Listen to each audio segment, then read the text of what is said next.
The Legend of Zelda, The Wind Waker is a grand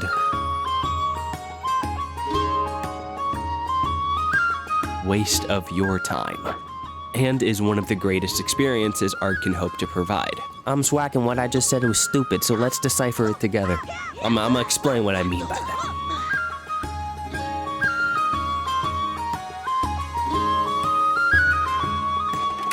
The Legend of Zelda means something different to everyone, no matter your background.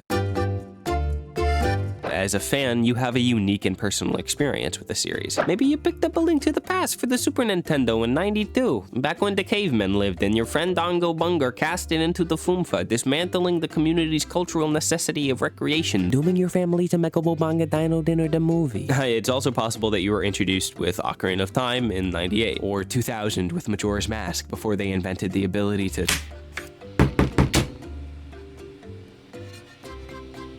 And maybe it was 2002, 2006, 2011, 2017, heck, 2023 if you're embryonic. Everyone has their own entry point for The Legend of Zelda, and it's perfectly suited to that as a series, as each title has its own distinctive appeal that will rope in different types of people for different reasons. Skyward Sword is the perfect game for people who want to be socially dominated by fake robot women. Phantom Hourglass is for people who think having fun is a social construct. Twilight Princess is low-hanging fruit, furry, joke, funny, Megabobanga Dino Dinner the movie. There is a Zelda game for everyone, and that should be celebrated. Diversity of opinion is a good thing. My first Zelda game was Ocarina of Time, but Wind Waker was never far away from my mind. As a kid, I had heard about it from the Mozart of video game essayists, Peanut Butter Gamer, obviously, and other Zelda YouTubers as well. In fact, the HD version had released only a few years before my family got a Wii U. After spending my early childhood playing Zelda 1, Zelda 2, Ocarina, Majora, Skyward Sword, Wind Waker was beckoning. And with a newly acquired system, my 10-year-old mind was fixated on getting more familiar with his favorite series. I remember my 10th birthday pretty vividly. I had already started playing Wind Waker earlier that week for the first time. I invited some new friends who were yet to become lifelong family, and a Zelda-themed cake tied the whole theme together. Between the little things, opening presents, goofing off with friends, discussing the differences between Pokemon Diamond and Pearl with my now girlfriend, and lacking the capability to feel embarrassed about mixing the two games up and assuming she had Pearl in modern day, longing for the age in which social ostracization was not a barrier to be overcome, that part was pretty cool. The most memorable part to me was having my friends watch me play the beginning of Dragon Roost Island. My friend Peter, having never played a Zelda game before, made note of how odd the bomb plants were, instead referring to them as... Your inside jokes when you're 10 aren't exactly high art, but what can you do? Of course, I loved Wind Waker. It was a new Zelda experience after all, and I had been looking forward to it for forever. I remember watching graphics comparison videos on YouTube, seeing how the GameCube version did versus the HD version, and I was like, yeah, I'm getting the one with the bloom where it's cool and it's widescreen and it's wow. And, you know, even now, I do love Wind Waker dearly, and I wonder if the majority of that love is built on the experiences around the game rather than the game itself. Like, does my nostalgia reflect upon the game's quality accurately? Is it a worthy successor to Ocarina of Time? And perhaps most importantly, does any of that even matter in the first place? If you're watching this, I'll assume you're familiar with Zelda, but just to recap, Ocarina of Time ends with Link having defeated Ganondorf, sealing him away for years and years to come, and Zelda uses the Ocarina of Time to send him back to his childhood, thus creating a split timeline. Regardless of debate, the split timeline is canon, or at least it was at the time. You don't have to go into Hyrule Historia to figure that out. It's just told to you through both Wind Waker and Twilight Princess. I won't bother explaining it all to you. You're a Zelda fan, you get it. Wind Waker, as you know, takes place in the adult timeline. The world stripped of their hero after he fulfilled his duty. Oh, I said duty, I wrote that. Darn it! And because of this, since the hero of legend is all but erased, when evil crept back into the world, the gods had no choice but to take matters into their own hands, and rather than working through a green-capped catalyst, they sent a great flood upon the earth, a flood of biblical proportions. But not to cleanse the world of human sin, to fight back against the evil that threatened to harm those humans. The gods scattered the humans across all the peaks in the land so that when the Cascades began, they were granted a sanctuary. Okay, so obviously this raises a very important question. Were the gods right or wrong to do this? Surely this would make Hyrule in its flooded state far more dangerous and there's no doubt that many Hylians drowned in the midst of this.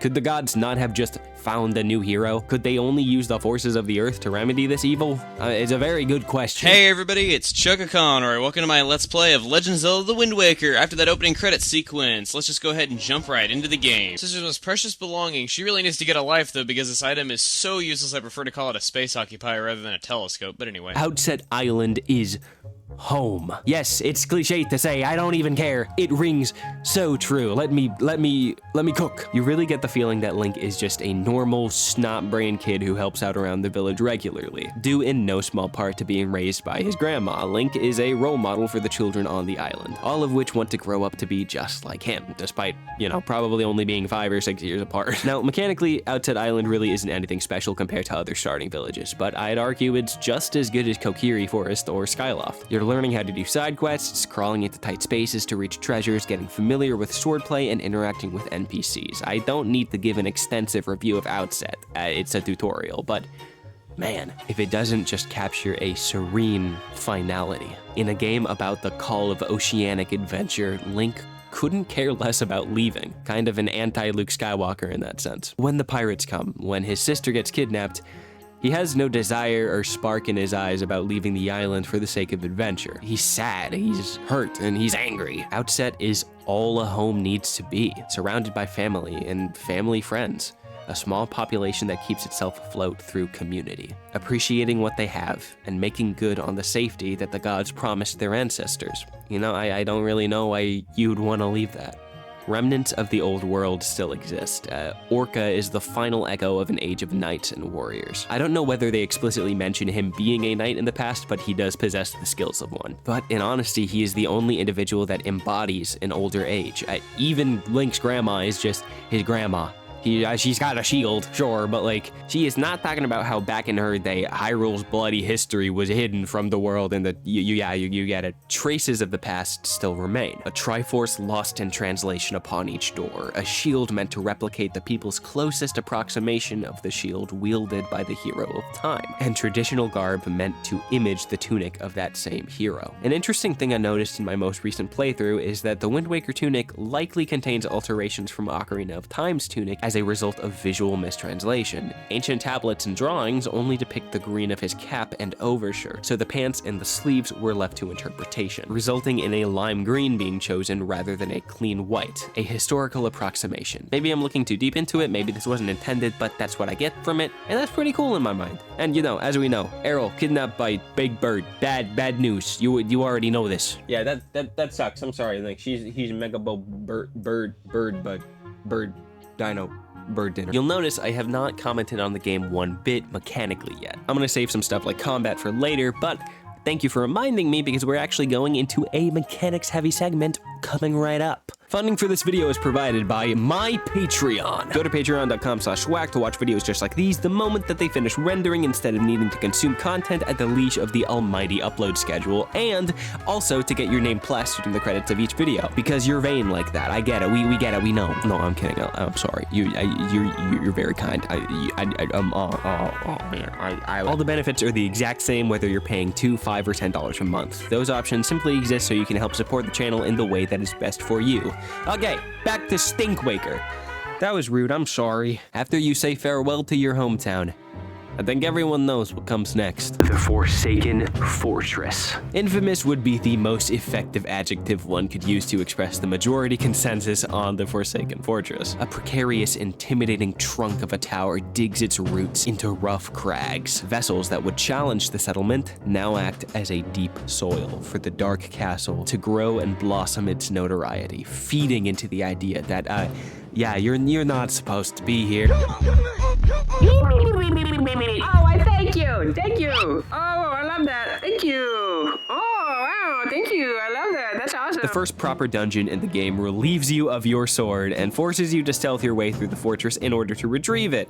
I wanted so badly to have a new interesting take on this segment of the game, but quite honestly, popular criticisms tend to ring true for a reason. Now, I'm going to expound upon that a little bit more, but I do have something to say about it that I have not heard discussed before. While I do appreciate the attempt to mix things up and introduce players to their new adventure in a unique and interesting way, yeah, it feels a little odd. Now, narratively, I love it. It makes a comical level of sense that trebucheting Link into Ganondorf's hideout would result in a hilarious amount of incompetency. Link isn't even close to powerful enough to overcome the fortress yet, so of course the game would want you to rely on your own wit rather than your own strength. And I think that's probably why they revoked your stabbing privileges. If Forsaken Fortress was approached with combat in mind, it'd make dungeons like Dragon Roost Island or the Forbidden Woods into a greater challenge than what is literally the main villain's base of operations, since naturally they'd be the next dungeon in line and would be harder. And considering you eventually come back to the fortress after you gain the Master Sword, they obviously were intending to shoot down this idea of a heroic linear slope of progression. Link needs to be knocked down a few pegs first in order to prove that he needs to get stronger and come back later as a more mature and seasoned knight. Now, I love that, and with that being said,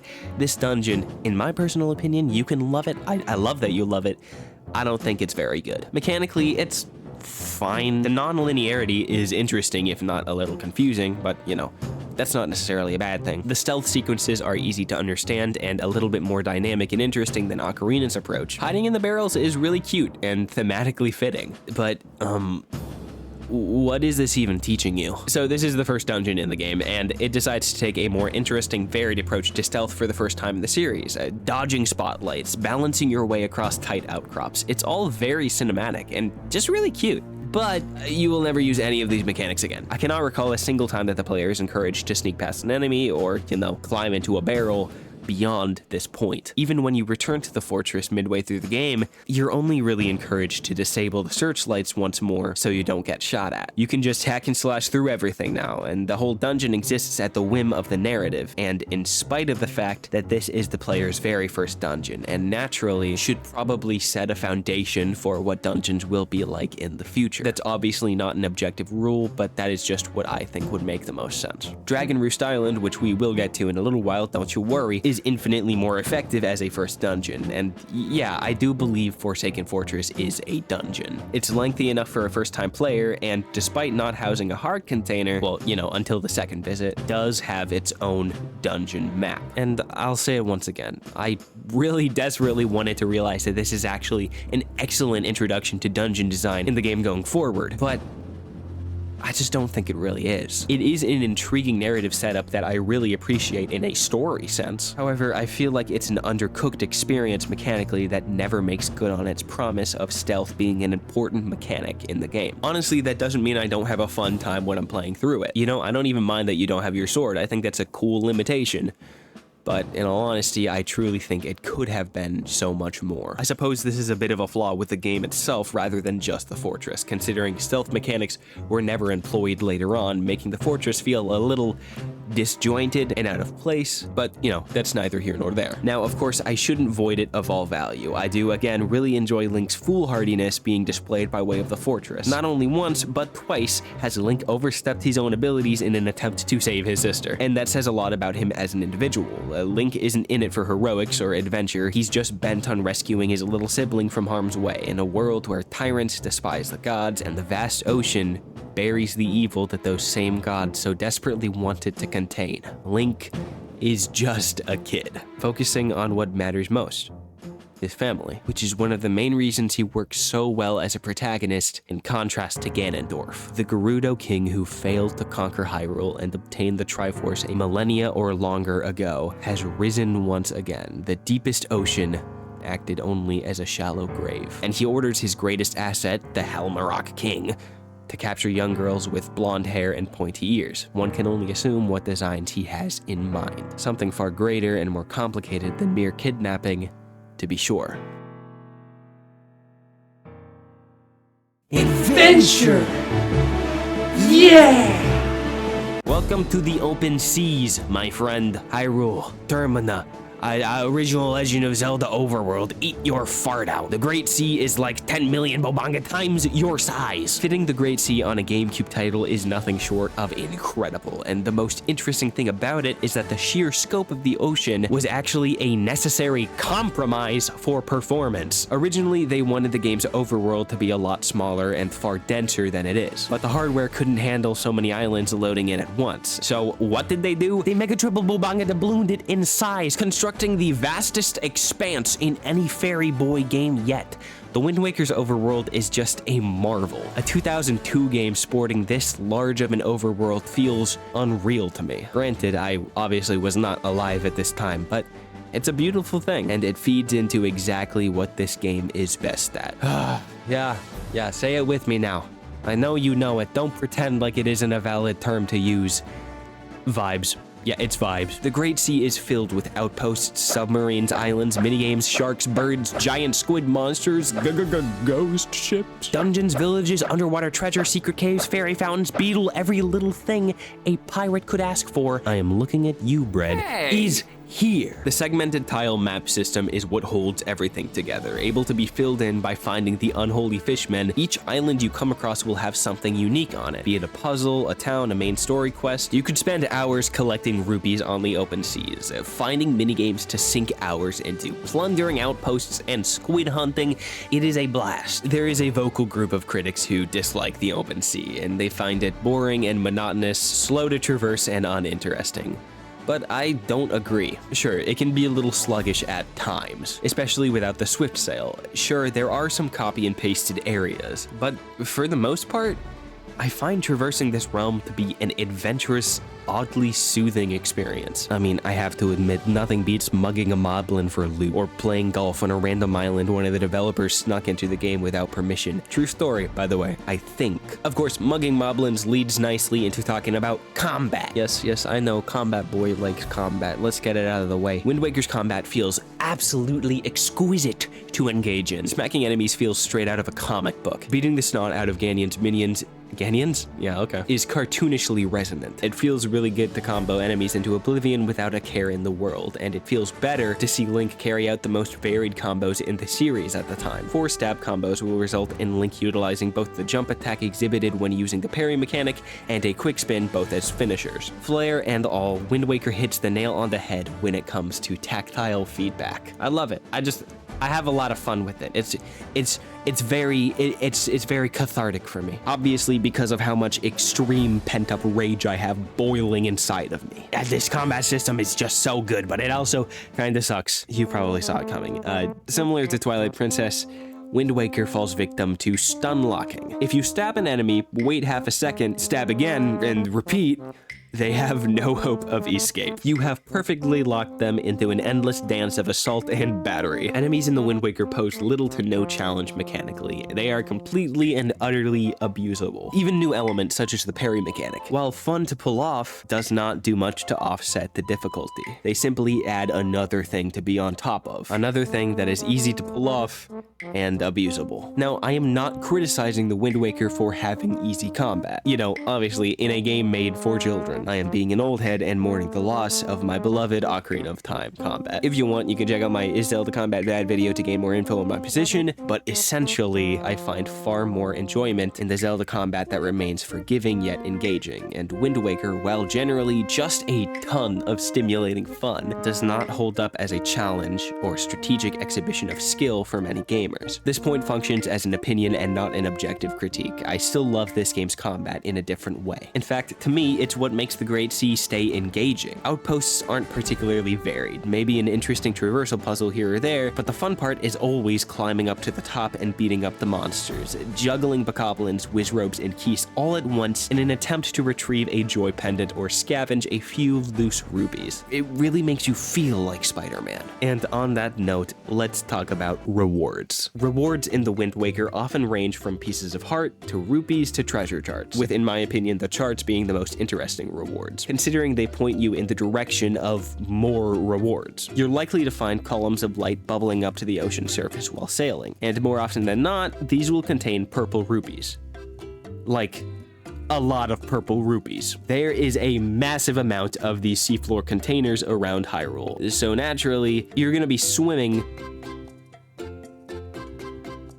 in currency. Now, on paper, this is great. More motivation to travel the Great Sea and find treasure is always welcomed. However, in practice, it kind of undermines the whole point of finding treasure. You see, in the Wii U HD version, Link starts off with a maximum wallet of 500 rupees, meaning finding only 10 of these light columns will result in a filled wallet. Roughly, and I mean very roughly, this isn't hardcore data, this is just experiential, each trip from island to island will result in maybe 3 to 7 columns appearing, meaning you can fill up on rupees so quickly that the majority of rewards for more engaging elements of piracy, such as the outposts or the submarines, end up being greatly disvalued. Why clear out an outpost and receive a red rupee when you can salvage a purple rupee right next to the base of said outpost? Why bother searching for the orange rupee in that submarine when there are 3 purple ones literally right outside of it? The overabundance of rupees provides an extreme issue for the extrinsic element of play. The natural cohesion of the intrinsic, I do what I want, and extrinsic, the game gives me what I want, falls apart. If you're taking on an outpost, chances are your wallet is already full, or at least close to it, meaning your only motivation will be, do I want to fight some monsters now, and not, ooh, what could be hiding up there? This does not ruin exploration, but in my opinion, the best way you can design a game about exploration is to extrinsically reward the player for their own intrinsic curiosity. That is to say, they already want to explore because it's a game about exploring, so, you know, give them a pat on the back for doing it. Maybe they will love fighting the bokoblins on the outpost. Maybe that is the reward. It tends to be for me. So it cannot possibly hurt to add more unique loot than joy pendants and rupees to those outposts. It helps keep the player's blood pumping, and it makes them subconsciously think, my exploration has provided new results, and that is something you almost never want to fall short on, because then the player will keep coming back and continue having fun because they have faith that there'll always be something new. Now, granted, as I mentioned, treasure charts are still an integral part of the exploration. It's very charming and enjoyable to track down where you're meant to find the X that marks the spot. And usually these charts result in greater rewards than the outposts or light columns, such as pieces of heart, which, as we know, never get old. And the bigger rupees. Okay, let's address the crux of the rupee problem.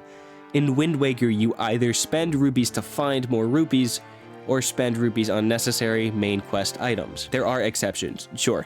The Swift Sail, but the only fun, unnecessary items you spend rupees on tend to be bait for fish. Sure, you can buy bombs at Beetles or potions, but when you could just cut some grass to find replenishable items lickety-split, it's not worth coughing up 80 rupees for. Buying consumables will never be as strategic or convenient as cutting grass or breaking pots, and the potions are only necessary for those playing on hero mode, which, granted, is a very fun way to play. Most areas are generous with hearts, that is, assuming you'll get significantly challenged by the enemies in the first place. Meaning, even if you do find wallet upgrades, even if you do buy the Swift Sail, the one thing you'll spend the most rupees on is the main quest Triforce Hunt, which also means if you haven't collected rupees, you have to grind in order to continue the main story. This is why the reward system in my mind is busted. There are not enough things to spend rupees on that matter. Auctions are fun, and you can get pieces of heart from them, and treasure charts that lead to pieces of heart. I trust that you see the issue, or at least where I'm coming from. Reward variety is important, and Wind Waker just doesn't have too much of it, at least when it comes to exploration. This is a criticism I have of most of the 3D Zelda games. But let's be honest, that isn't the end of the story, is it? No. This is a flaw, absolutely, but is it all Wind Waker intends to be? A mechanical reward fest built on dopamine alone? No. Not at all. The real impact of the Great Sea, in my mind, comes not from its tangible rewards, but from its artistry. An amber veil drapes the heavens above, casting a warmth upon the tide unheard of by the land once storied below. I want us to stop hurrying. Stow your sail and just feel. The Wind Waker is just as much about adventure as it is about serenity. Consider the depths, doomed by the gods, damned to an eternal slumber, an age beyond recognition preserved in a flooded tomb. And without forgetting Hyrule, the Great Sea could never exist. Without the erasure of the past, the future hath no air to breathe and no breeze to soar upon. The unending horizon of what may yet be stands upon the shoulders of a banished kingdom, whose stories only exist on the wind's breath. This resonates a lot with me, as you can tell.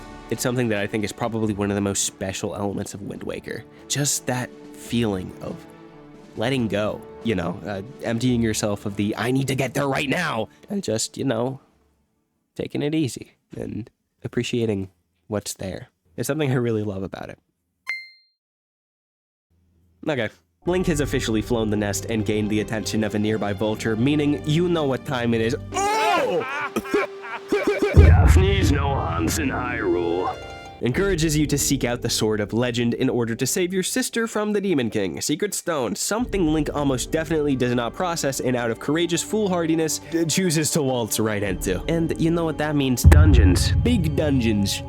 Good cool dungeon. I love myself a little dungy. Ooh, that sound, I hate dungy. I know I called Forsaken Fortress a dungeon, and it absolutely is, but now come the traditional dungeons, the cream of the crop. To quote Jaquan, the Jenny be saying qua. Wind Waker's dungeons kind of stink, I won't even lie. Maybe an over-exaggeration, absolutely. Maybe it's a little, too soon for me to say that, as I mostly have good things to say about the first 3 dungeons, but, just to warn you from the eventual whiplash. I do think Wind Waker overall has a big issue with dungeons, specifically how they're structured. Not necessarily the content of the dungeons themselves, but the way in which they're structured as a whole. Now, first off, you know what it is. Dragon Roost Cavern. And to completely walk back my previous point, this dungeon is friggin' awesome. An ancient cavern blocked off by stone-cold monuments filled to the brim with Taco Bell boons of the fiery dragon laying atop the peak. Dragon Roost Island functions excellently as a starter dungeon, and is my idea of what should have preceded after Outset Island, at least mechanically. Dragon Roost Cavern is quite interesting to me for multiple reasons. It's decently sizable for a first traditional dungeon. It has more functional real estate than the Great Deku Tree, and most intriguingly, the cavern incorporates an exterior level of design. Not only do the puzzles take place within the cavern, but also upon the cliff face. I find this very dynamic and appealing, and it encourages and fosters a more adventurous spirit for your first dungeon. It almost feels more like an action movie than a puzzle to solve, and I genuinely don't think there's anything wrong with that. Now, don't get me wrong, there are puzzles, but Dragon Roost has always appealed to me more in an aesthetic sense. It's a solid first dungeon, a tad linear, but that's not a bad thing, with consistently adequate puzzles to solve, and I really can't say much of anything bad about the dungeon. In fact, I think the island itself functions quite well as a lead up. In a very Skyward Sword fashion, much of the island is teaching you a mechanic and railroading you in order to prepare you for the dungeon, which is a consistent way to tie everything in nicely. Dragon Roost Cavern seems to teach you a few mechanics: elemental interaction, bomb, boom, splode, and obviously how to use the grappling hook. The grappling hook is an excellent addition, something likely too powerful to be included in the N64 titles due to, the physics. Debuts on the GameCube, and it feels lovely to use. Shout out to the Wii U glitch and speedrun community. You remember the grappling hook glitch where you just become Sonic and go. I always love momentum-based mechanics in games, and swinging over bubbling magma with a poor man's hookshot is no exception to that rule. I also really appreciate that you can use it to collect loot from enemies as well, and it's, it's always satisfying in a silly little way, even if the loot itself rarely has a use. Now, granted, all of this leads up to the boss fight with Goma, which is undeniably a visual spectacle, but remains a mechanical disappointment. Grapple, swing, slash, grapple, swing, slash, grapple, swing, slash, grapple, swing, slash. It's overbearingly simple, an unfortunate lack of challenge for such a well-designed, consistent dungeon. I'm so sorry not to be that guy, but Ocarina of Time Goma was better. I would have expected something easy yet demanding like in the Deku Tree, but Wind Waker's Goma functions more as a set piece than a stimulating boss fight, at least for me, and is woefully let down by the Wii U somehow chugging when it was trying to run what, was at the time a 10-year-old game. Minor faults aside, Dragon Roost Cavern and its accompanying island are absolutely lovely. The lead-up, which I didn't mention previously, is charming enough. The Rito, having evolved from the Zora, are an intriguing, if not a little bit goofy, race of people, who in typical Zelda fashion live in an incredibly small and unrealistic settlement. I mean, maybe they live in the nests at the peak of the island. I don't know. It's Zora's domain and Goron City all over again. However, I do like Dragon Roost Islands like little rooms that you can be in, just existing in there, hanging out with Komali, doing the mail minigame. I love the mail minigame. Shout out to all my homies who love the mail minigame. It's so fun. Man, is it satisfying. I like that the Dorito guy looks like the Running Man too. That's pretty cool. Well, the Postman from Majora's Mask, but you get the idea. Why does he run like a video game character? I like the flat textures on the inside and how you can tell that, obviously they're not actually there, but due to the game's art style, it doesn't really mean that much. It's not that big a deal. It looks just kind of cozy. And this guy right here, who gives you the quest to collect 30 golden feathers, and then once you do, he just gives you like a rupee, I think. That took me the whole game. And then, now granted, after that, you'll get a post by mail from his girlfriend, and she gives you a piece of heart, which is actually really funny, and I love that like how they handled that, because they kind of disappoint you at first, and then, you know, they make you happy. But I don't know, that was cute. That's funny. Stupid. Naturally, we will be discussing the Forbidden Woods next, and I'd argue it's among the best dungeons in the game. Meeting the Great Deku Tree is excellent, a thing of legends. Similar to Valoo, he speaks in Ancient Hylian only translated when playing the game in Second Quest, and mistakes you for the hero of time. Yet another way that this title respects its elders. The Koroks, to me at least, aren't nearly as charming as the Rito, but what can you do? Everyone experiences stimuli differently, and I like the Deku Scrubs and Kokiri more. Yeah, haha, you found me at the wrong time. That's okay, I still love you though. You're alright. You come home. You can come to my place. You don't have to get crucified today. I'll make you a little bachelor pad. The Forbidden Woods has a powerful atmosphere. The hollowed out trunk of a tree once larger than the Deku Tree itself, theorized to be the remains of a previous Deku Tree, or maybe even the entire Kokiri forest. That's just really cool. Puzzles are taken up a notch in the Forbidden Woods, increasing from block pushing to propeller puzzles, crystal switches, and wind mechanics, all of which give this dungeon a unique and distinctive feel. The verticality of this dungeon is also something to note. The shifting platforms and interactable I wrote down intractable environments make the Forbidden Woods come alive, a foreboding biohazard of a dungeon just waiting to poison you. You'll come across enemies like Mothulas and Morths, the first of which is delectably satisfying to fell, and the second of which... The boss, Kalidamos, is basically just Baronade. He's not awful, but, you know, to me, he just doesn't have the same Jaquan Jenny Sang Quad that Baronade does. Now, that does mean he has a lot of the positives from Ocarina of Time, but ultimately, it isn't really looking good for Wind Waker's boss design. There are some elements that I really like, just to throw them out there. I like the flower. That's really cool. I like when you like use the wind to push yourself across the water. They do that in Minish Cap 2. That's pretty awesome. I love how these little platforms are like moving back and forth and you gotta jump over them. That's engaging. The boomerang as well. That's awesome. It's literally just the Ocarina of Time boomerang, and that's pretty cool. The fog and like the little fairies or whatever, like floating around. It's all very charming. I like it a lot. It has a potent vibe. I really, really like the Forbidden Woods. Just as Dragon Roost Island was an echo of Death Mountain, and ironically Zora's Domain, this dungeon is the remnant of Hyrule's forests, hidden away, protected by a barrier of trees, and preserved, so that the children may prosper in delight and song. Now, on to what may be the most interesting dungeon in the game. Wait. Let's just take a breather for a second. I'd love to just, explore some more islands, play a few mini games, find a side quest. Let's change our course to okay, yeah, let's change our course to,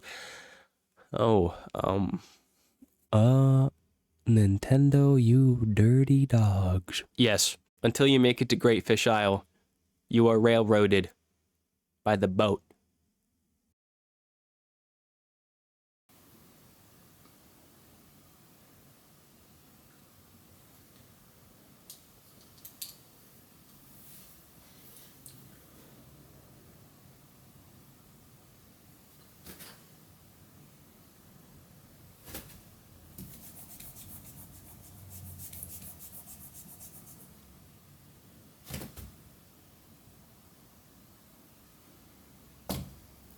This is completely antithetical. Why create a massive ocean to plunk us into if we can't explore it? I'm sure it's not like we'll accidentally activate some big main story trigger out of order or get too many hearts or rupees at once. Half of the islands are closed off to us since we don't have endgame items yet. You already made a map marker for us, so why on earth do we need to follow the arbitrary rules of the direct path from Wind Waker?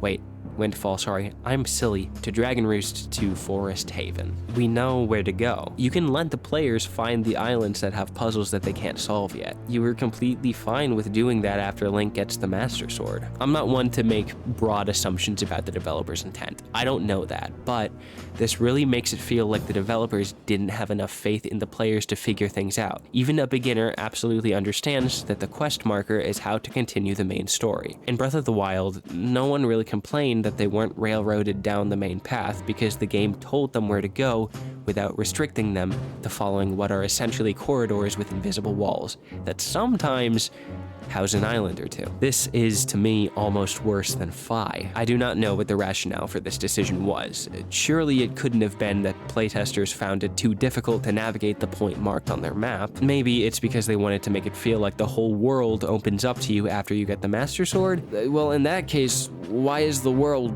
literally open in the first place? You can see exactly where you want to go, and the only thing stopping you is the developers spiritually disciplining you via the King of Red Lions. It's just bad progression in an attempt to pace the game properly. I think it's time we talk about Wind Waker's greatest flaw: pacing. After the Forbidden Woods, you're encouraged to travel to Greatfish Isle, as we know, a location originally meant to function as a town and dungeon, to my knowledge. You can fact check me if I'm wrong on that, but was scrapped for time constraints. So instead of adding a third water-themed dungeon in which you'd likely unlock the bombs, they made you sail back to Windfall and do the pirate parkour again from the beginning of the game. Now, obviously, this has story benefits. It's your first encounter with the pirates after having been cast away by Ganondorf, but obviously, Nehru's Pearl was not meant to be obtained by getting caught in a storm, borrowing some bombs, and blowing up a cave on Outset just to talk to a big fish. There was meant to be a dungeon. Side note, it's actually really cool that Jaboon lives right behind Outset Island. Like, that is a legend. That's an urban legend. That's really cool. Like, I wonder if the villagers ever, heard him groaning or growling and told campfire stories about the great fish that lay beyond the outskirts of the island. I think it's important to note that Wind Waker was greatly rushed. Tons of dungeons had to be cut in order to make a deadline, and this will become more and more obvious as we approach the midpoint of the game. After Jaboon bestows Nehru's Pearl to Link, we're finally ready to unearth an ancient structure suspended in time: the Tower of the Gods.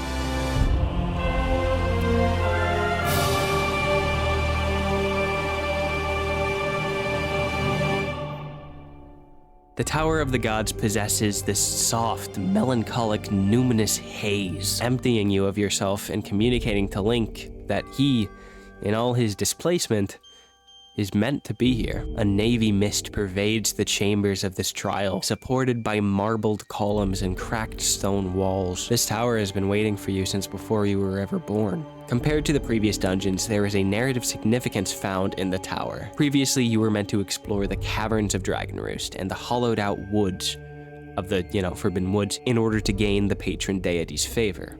But now, rather than Link assisting the gods of each region, the gods are assisting Link, having built these grounds specifically for him to overcome, climbing ever further to the heavens in a test to see whether or not one who possesses no link to the hero of time could prove himself worthy. This is the only dungeon in which you can use your boat. Ganon's Tower doesn't count. Bombs and sailing both play an integral role on the first floor, navigating around shifting water levels, bombing walls to reveal extra real estate. I can't help but think that in lore, the temple was designed this way in order to allow Daphne's a real in-person observation of how Link overcomes the gods' challenges. Mechanically speaking, the Tower of the Gods is complex, often a non-linear branching dungeon allowing you to take on multiple different rooms in multiple different orders, all hinging on a command mechanic. Each statue you find can either be picked up and slotted into a depression found near a puzzle, or commanded via the Wind Waker, allowing Link to move the statue independently of himself. This results in some interesting challenges, such as the light bridge, or the avoidance of the temple's lasers. Granted, the command melody can feel cumbersome to perform and even more cumbersome to employ. The statues don't move particularly fast, meaning that if you're stumped by some of the puzzles, you're gonna get tired of commanding these little guys pretty quickly. Nothing about moving them is annoying to me per se, but admittedly I wish it was a bit more seamless. Nevertheless, the Tower of the Gods remains to be a dynamic and interesting third dungeon, once again on point with the vertical elements seen in previous dungeons. Having Link scale his way up to eventually ring the the bell at the peak of the tower. A theme I see in the Tower of the Gods is this idea of consistent growth. First, you must solve 2 to 3 puzzles on the first floor, culminating in access to an elevator that leads to the next floor. Rather than picking up and throwing the statues like we did on the first floor, now it's more about commanding them, while retaining the basic structure of 3 puzzle rooms needing to be solved, with a few rabbit trails therein. Except this time, the game rewards you by allowing you to move independently of your boat, acting as a helpful trade-off and excuse for the command melody not to get too incredibly intrusive. And finally, after the second floor is beaten, the third floor opens up, and is essentially just one big lead up to the boss fight, in which, similar to Dragon Roost Cavern, you scale the side of the tower, providing you another excellently atmospheric peek at the ocean around you. It's these dungeon elements that Wind Waker accomplishes really well. The spatial impression, the atmosphere achieved in order to communicate this, is more than a Zelda dungeon. It's a part of this world, and relevant to it. Once you finally reach the final boss, we're met with what is probably the most direct contact with the level of divinity Link has had thus far, as the boss actually communicates with Link, acknowledging him to be the one they've been waiting for. Gadon is a pretty good boss in the grand scheme of the Wind Waker to me. Despite having a generally bare-bones mechanical challenge, essentially being a less fun bongo with incredibly obvious and generous item replenishment, the vibe alone puts it a grade above the previous bosses. The dim lighting accented by the futuristic, almost Twilight-adjacent runes inscribed on the walls, just... The Tower of the Gods is an excellent dungeon, held down by one thing. This is totally the 4th dungeon of the game. The tower itself is fine, there's nothing wrong, within it, but the lack of a proper water dungeon makes for this temple feeling oddly early in its theming. Its difficulty is just fine, its mechanics are just fine. In fact, I wouldn't be surprised if they toned the difficulty down when they realized they wouldn't be able to include the Great Fish Isle dungeon. Not a knock at the design itself, but yet another part of the Wind Waker that just feels dislodged. Regardless, now placed on the peak of the tower, as if by the hands of the gods themselves, Link must think back to his first proper dungeon and use the grappling hook in order to ring the bell that will usher in a new era. An era in which elder truths are highlighted once again, a microcosmic displacement in which Link relives Hyrule's final legacy. Dum bum bum bum bum bum dum bum bum bum bum bum dum bum bum bum bum bum. Never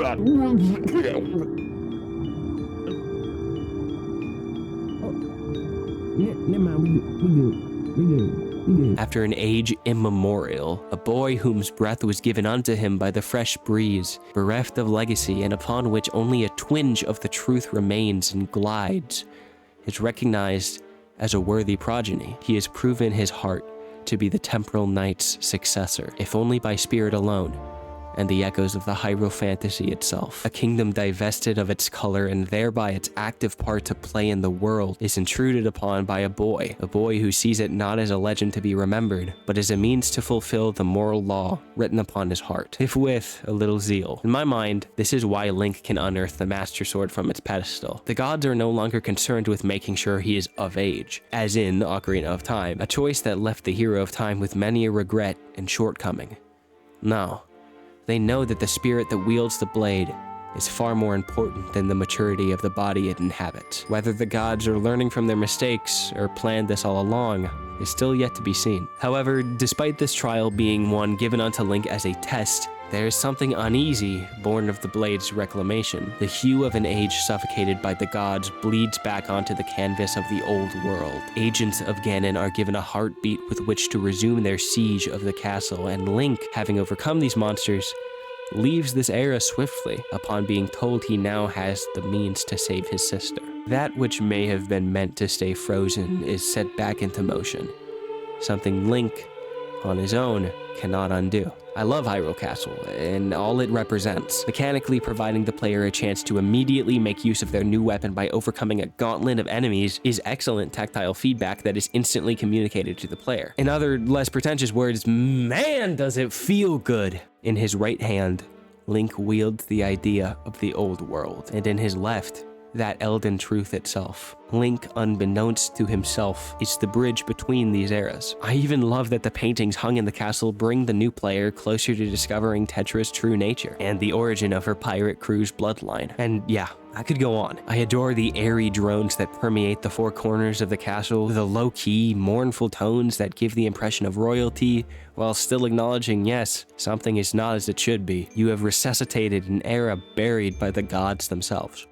Not that any of that means much to Link, of course. He's already sailed off to the Forsaken Fortress while we've been sat here admiring the castle. The second visit to the fortress is rough.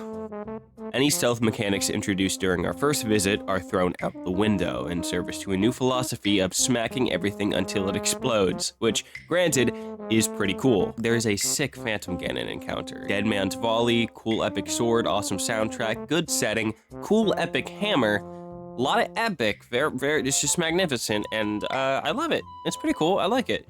However, it does not make the fortress any better. I suppose it is complementary, especially narratively. However, the fortress was already incredibly quick and easy to complete in the beginning of the game, and chances are most people stumbled upon the end of the fortress 15 to 20 minutes after arriving.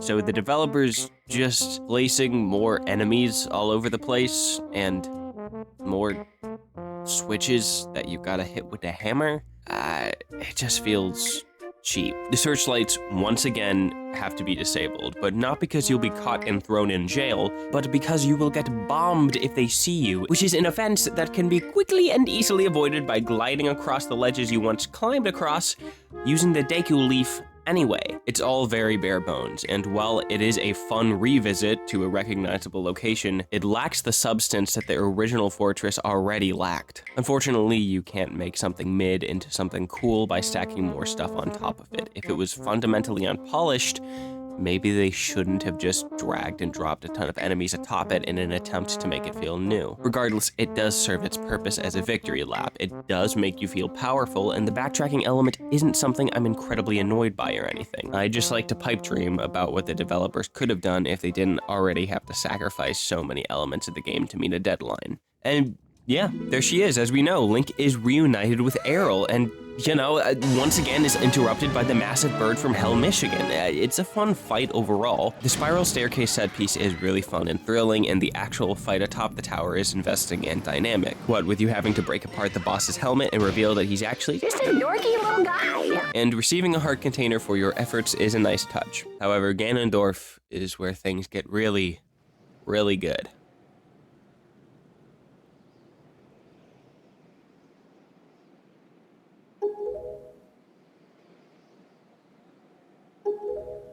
His caricature alone, the way that they frame him in every scene is near perfection. His expressions are so seamlessly intimidating and uncanny, and within an instant, he can switch from confidently powerful to genuinely tweaking. And this uncannily effective victory of character design is accentuated by his static poses and refusal to move a muscle, unless it is in service of an important action.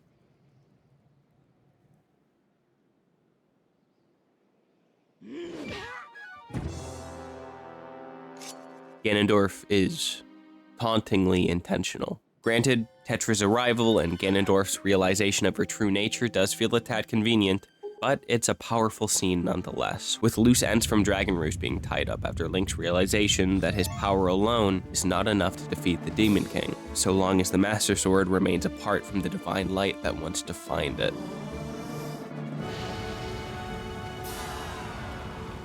Also, I love Kamali. I'm so proud of him. What a handsome young man. So, yeah, Tetra wakes up.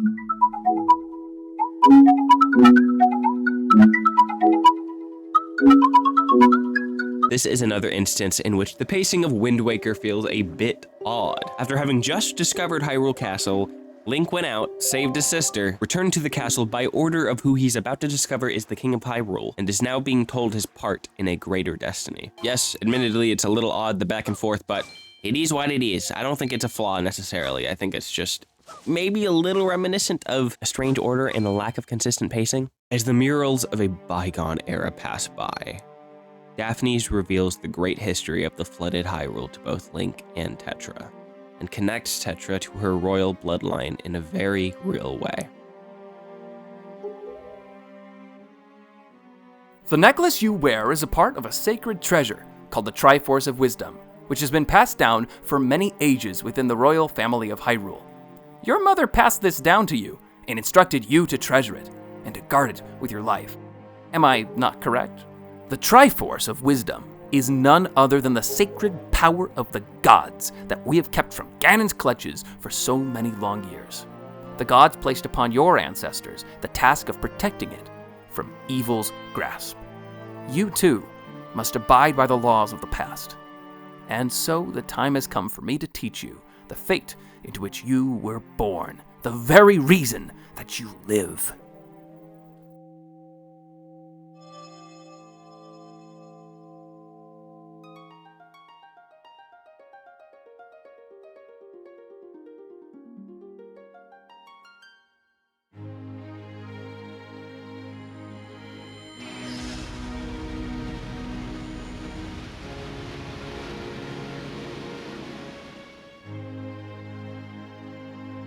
Yes, the implied race bending is kind of odd.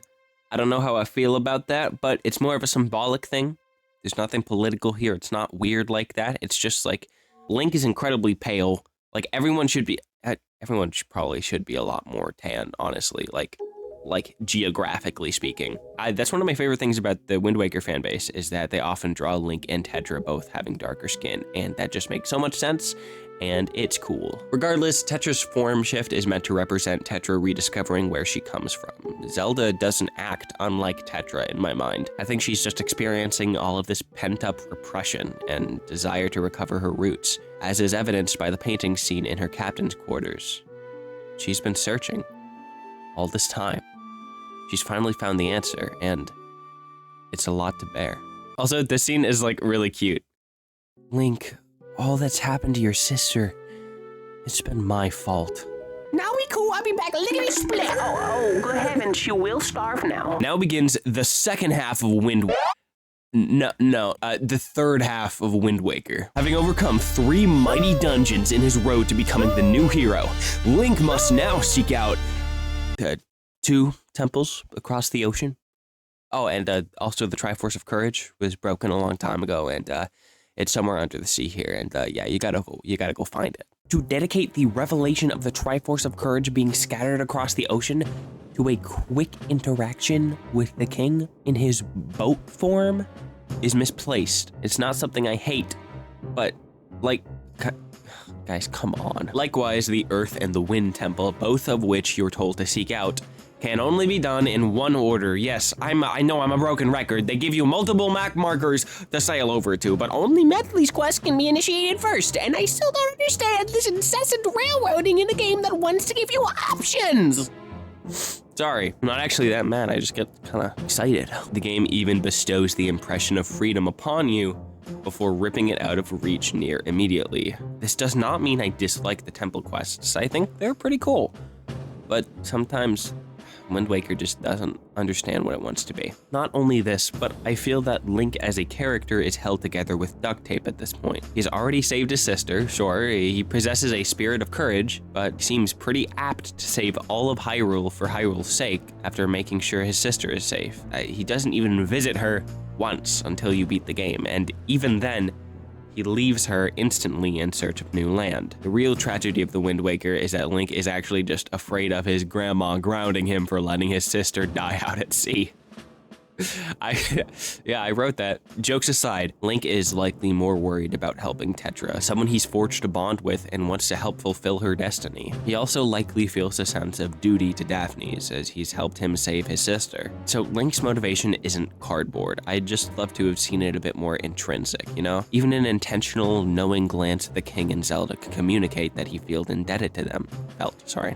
Admittedly, that could be a gluttonous ask after already receiving such an expressive impressive and improved upon Link compared to previous Zelda games at the time. Now, from this point forward, you can engage in more things than you ever had before. New side quests open up, the economy literally shifts and changes certain characters' stories. This is the part of the game where players will likely feel the least railroaded towards something, despite, literally being railroaded toward the Earth Temple, and naturally means this is where most of us started engaging with side content, like the trading quest, started discovering more islands across the ocean, and just generally seeing how the world has changed after Hyrule was rediscovered.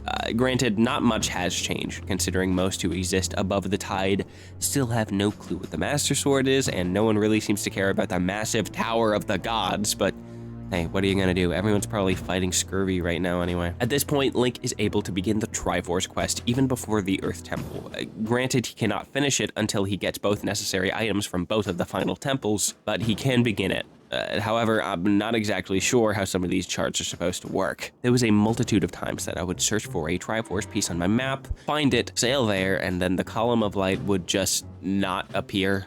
I don't know if I was doing something wrong or if certain pieces were just locked off arbitrarily until you cross a certain progression flag, but yeah, if it was, in fact, the game's fault, it would be another blow to the perceived freedom of the Great Sea. Not a literal criticism, though. I still don't know if that's my fault or not.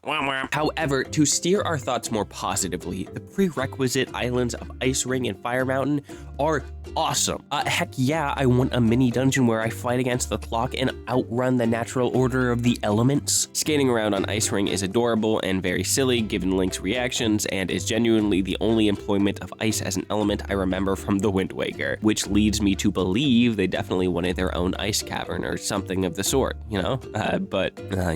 Likewise, Fire Mountain is an excellent challenge and is fun to scale. Ice Ring is more about mastering physics, whereas Fire Mountain is more of a parkour and combat gauntlet. There's such fun minier ways to item gate the actual dungeons, with Ice Ring housing the Iron Boots and Fire Mountain giving you the Power Bracelets. This is what Wind Waker needed more of, these cute little themed challenges with important rewards at the end. And, honestly, it is precisely what the Great Sea could have become if the developers, in all their genuine talent, were allowed to bring the Great Sea's full potential into fruition. In fact, these islands remind me of the cave systems from Elden Ring's Shadow of the Erdtree. Each and every cavern is winding and has something densely unique for the player to encounter. An entire story and narrative, even if lost to time, is found in these seemingly menial distractions. A duel with an ancient dragon man, a showdown with a little gribber in what has to be biblically accurate Bottle Grotto, and so on. Seeing more of that in Wind Waker is completely possible. I have faith in the incredibly talented dev team, but Father Nintendo was not swayed easily, as we all know.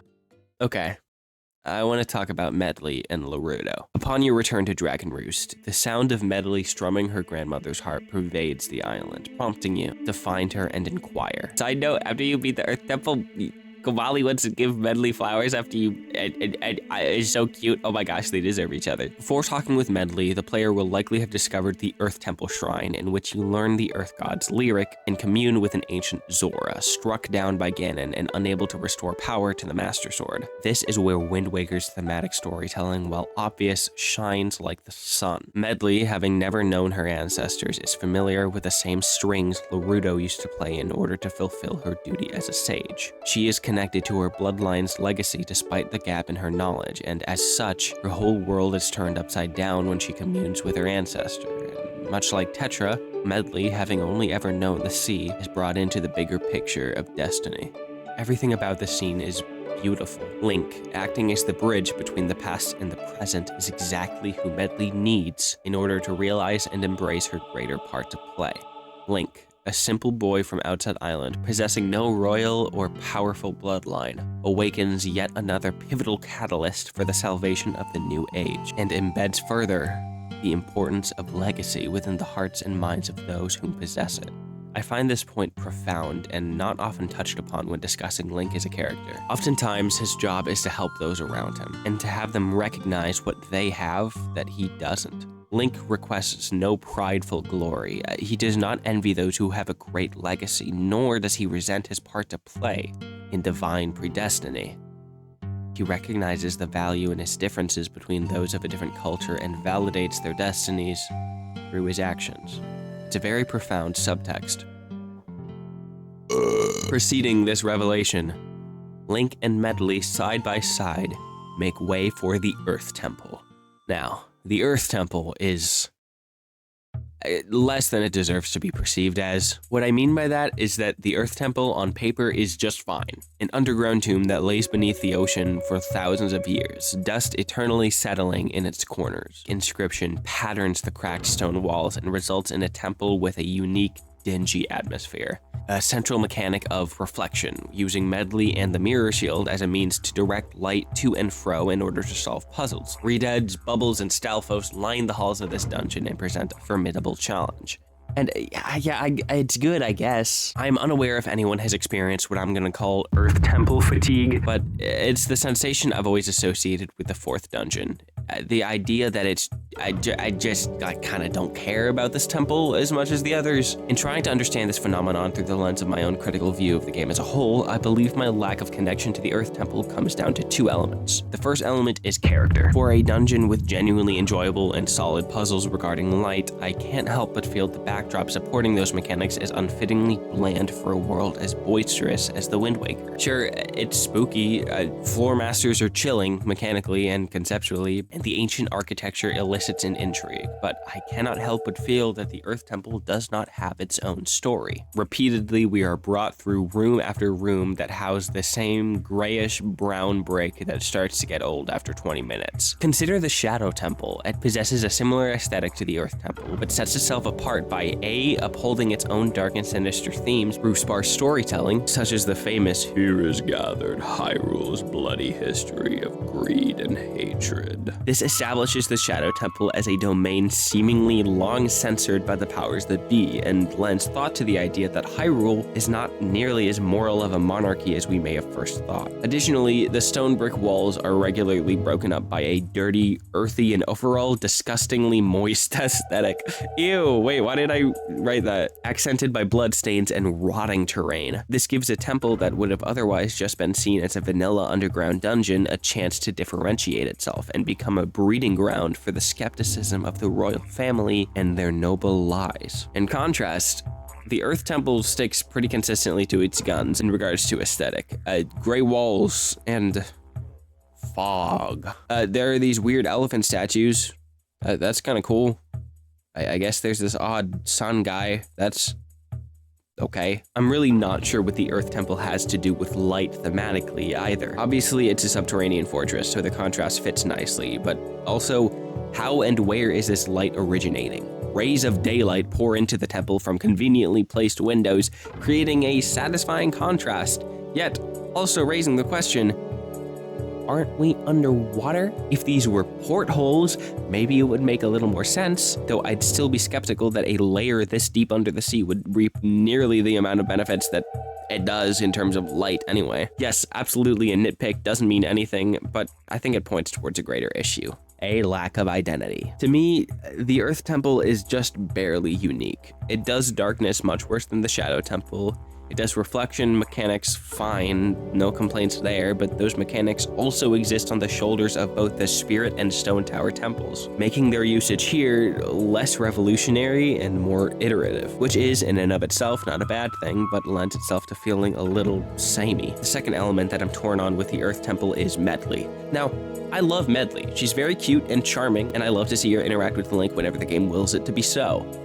But Medley is also precisely when the developers chose to extend the command mechanic beyond the Tower of the Gods, resulting in a gameplay I'd personally consider a point of contention. Medley acts as a secondary mirror shield for Link. The player must make use of the command melody in order to employ that secondary reflection, and this results in some inevitable plunk and jank. Also, have I mentioned that the mirror shield flops a lot? I don't know why it does that. The traditional, the hero shield did not do that, but the most fundamentally clunky aspect being the necessity to perform the command melody each and every time you want to control Medley. And as much as I love the Stone Tower Temple, this isn't Helldivers 2. I love the musical aspect of Zelda, along with the presentation, but not as much when it exists in spite of the tactile relationship between the game and the player.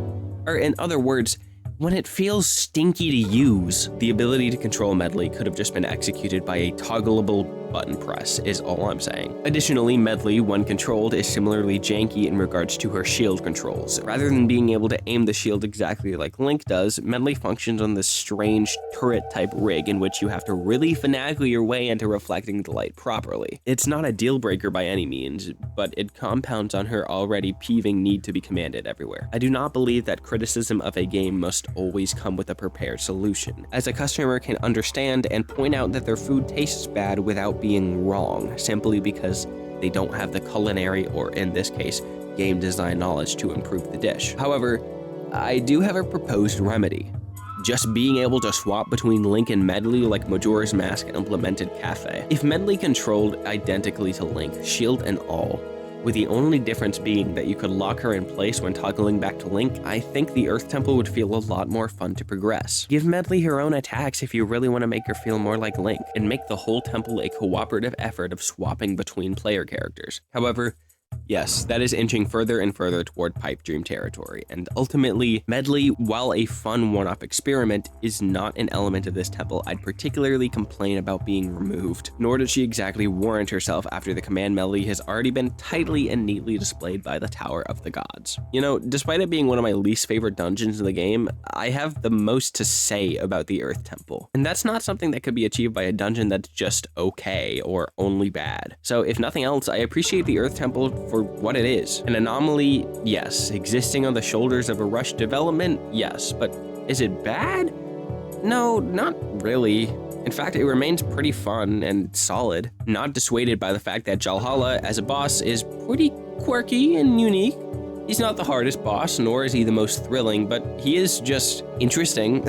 The use of light is satisfying, the power bracelets coming into play while chucking him at the walls is fun, and smacking all of his little manifestations of subterranean goober guilt feels good. And of course, upon completion, the ballad composed by Link, Medley, and Larudo, returning the energy to the Master Sword and providing aid to the resistance against Ganondorf as a whole, is a heartwarming, full circle moment. As I started this whole segment off by saying, I find Medley's story to be sincerely intriguing and meaningful.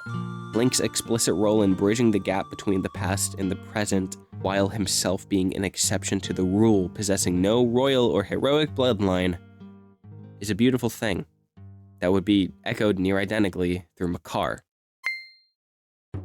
Rather than a modern Rito discovering an ancestor in the ancient Zora tribe, in the Wind Temple's case, Makar, a modern Korok, finds kinship in his ancestor Fado. Fado, I like Fado better. Fader?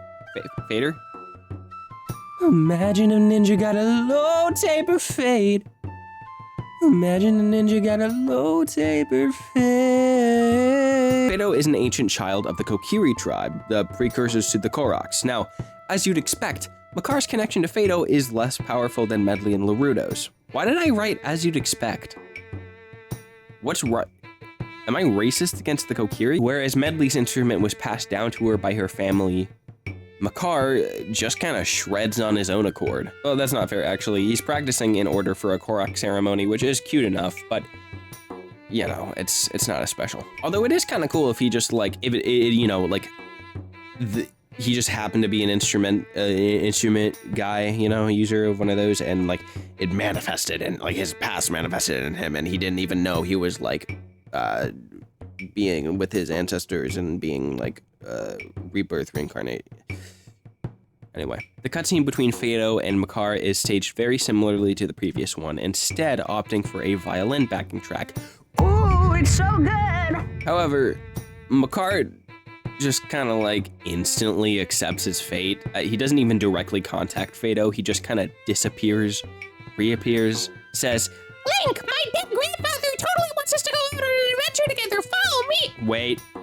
Oh no. Oh, I'm just now realizing. How are there more Kokiri? Oh, how do they get more of them? They can't. Never mind. I'm so sorry for bringing this to your attention. I don't want, that it's not, I just thought of it now, and it's like very disturbing. Yeah, anyway. Link, my dead grandfather totally wants us to go out on an adventure together. Follow me. It is rushed, and that sucks. It hurts to see Makar shafted in this way when Medley got such an emotionally resonant recollection of her past and legacy. Regardless, the Wind Temple, in spite of its derivative and hollow lead-up, redeems itself in substance, and honestly, I think it's the best dungeon. It still retains a couple aesthetic issues I had with the Earth Temple, namely a design consisting of repeated stone brick pattern with very little variance, which granted is not usually the case in the Wind Temple, it's more just dirt, but what sets it apart in my eyes is what covers the boring walls. Families of moss creep up the temple's base, fresh grass is found at the dungeon's bed, copper, steel, and or bronze pillars frame the interior with a degree of smooth aesthetic sense that makes the Wind Temple feel just a bit more unique than the dungeon that came before it. Not to mention the greater reliance on mechanisms and verticality, setting this dungeon apart from the others even further. Ornate fan systems are dotted around the environment, from which the gales proceed and propel Link from platform to platform in a way that is very easy to enjoy and to have fun trying to manage. Once again, the Korok leaf takes precedence, and admittedly,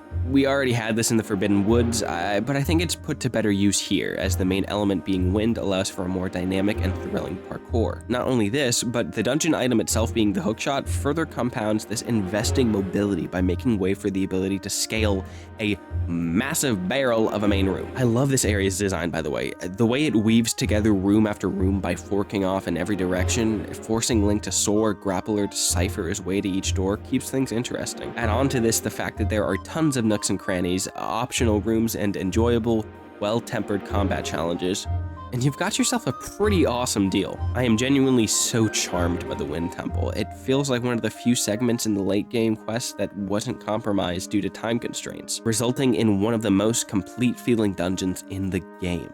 However, yes, we must talk about Makar. Now, when I first played Wind Waker, I hated the Wind Temple for one small reason. Makar was so annoying. Ooh la la. In a dungeon so vast, initially perplexing and dense as the Wind Temple, a first-time player can end up losing Makar quite quickly, along with feeling like maybe they shouldn't be leaving him behind when in reality they totally could have let him rot and he'd be fine for most of it. I have the feeling that if left unadvised as the player is, the Wind Temple reaches for the potential of being more confusing than it needs to be. The duality of keeping track of both where on earth you and Makar are is not very easily balanced, and was especially tedious to me as a child. One who didn't know now that for the most part, I can go free reign throughout this entire dungeon and explore it at my own pace, only using Makar when I really need to, and especially not feeling like I need to carry him through every little door I go through for the first time. He can just hang out in the main sanctum until I need him, honestly. Additionally, Makar controls even worse than Medley. Kind of. He is undeniably slower and more annoying to control when walking, but is assisted by his mobility, and can be enjoyable to pilot when traversing through currents of wind. Now, something I do want to mention about the Wind Temple is that it begs an incredibly important question. Why on earth is it underground? Or more importantly, instead of being underground, what if we got a Wind Temple in the sky? The Water Temple from Tears of the Kingdom, remember that? Yeah, remember how its central element would have been far more interesting to see employed on surface level instead of in the sky? Yeah, I propose the same for the Wind Temple. Now, to me, it's already almost perfect, but just as with the Earth Temple, I think it's alright to dream a little bit here and there. Imagine a Wind Temple with a similar layout to the Water Temple in Tears of the Kingdom, not necessarily mechanically, but aesthetically. It can still be linear, but imagine something similar to the City in the Sky, with ornate propulsion systems and columns are being held up themselves by more propellers, taking place above the clouds, similarly to the previous dungeons in the Wind Waker, making use of the aesthetic connection to the overworld, so that whenever you look down, you see the Great Sea directly below you. Yes, it's irrelevant, but man, is it so cool to think about. Okay, before we wrap this segment up, we gotta talk about the boss, and man, is Mulgara just a highlight. While I don't quite understand the use of sand considering it is a wind-based dungeon, the actual experience of fighting Mulgara is quite thrilling. A beautifully tense backing track accompanies your encounter perfectly and complements Mulgara's design Sorry, I ran out of breath. Appropriately. Lining up the hookshot with Mulgara's tongue, while it can take a few tries, always feels excellent to pull off and reminds me of a far more investing reimagining of Morpha from Ocarina of Time. Granted, I love Morpha. I think they get too much hate, but you know, whatever. Couple that with a now classic sand burrowing mechanic in which the boss will just leave an impression just above wherever it's traveling, allowing you to predict where it's going to go next, and you've got a simply brilliant fight. Man, it just seals the deal. The Wind Temple is the GOAT. What a masterful display of game design. Well, yes, Makar and Fado's relationship is nowhere to be found, and yes, that is a negative in my book. The substance of the Wind Temple is just too good for me to overlook, even if it results in a disappointing narrative send-off for the main temples. It's just like the best one, man. It's like the best one. That's my opinion, though. You can like whatever you want. Believe it or not, we have to clarify that here on the you know. With divinely blessed Master Sword in hand, I think you know what time it is. Time to adventure!